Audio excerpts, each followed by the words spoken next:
I turned 40 this year, and while that's not old, it has given me a new appreciation for things like Pink Floyd, talkback radio, and of course, Jaguars. And since the current model XF is due to be replaced next year, we thought it was a great time to have one final look at the big cat.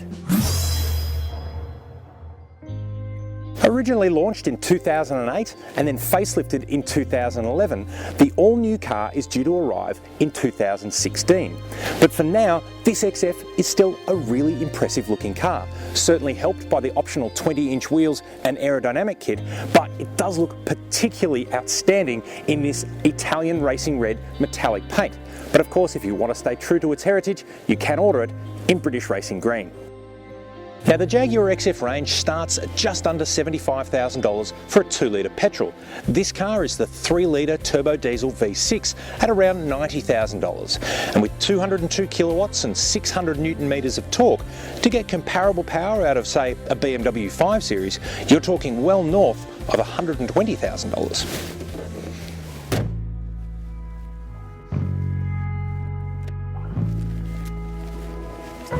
Now, inside is probably where you're going to notice the age of the XF the most.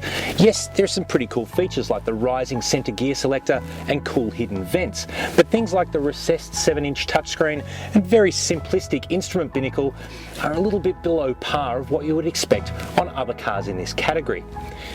All over, the materials are really nice. The piano black and lashings of chrome give you that really quality and premium feel.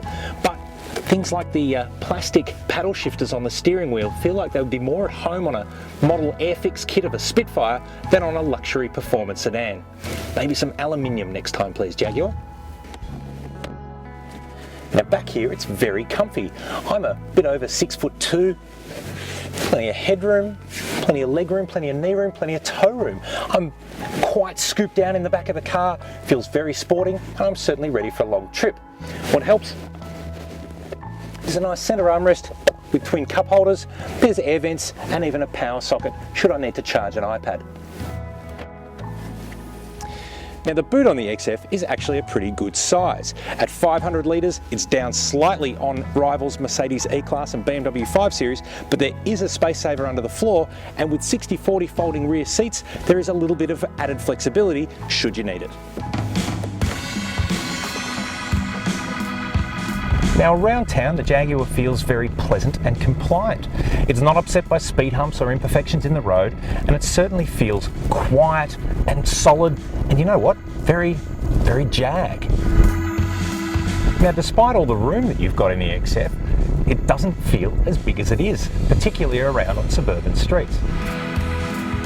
While it may not have some of the technology of its German rivals, what is here is very ergonomic and easy to use. Now, the diesel engine's really suited to around town. It's torquey, but it's never loud or intrusive. We've certainly found it as well to be very economical, meaning that you'll get quite a good distance between fill-ups. Speaking of which,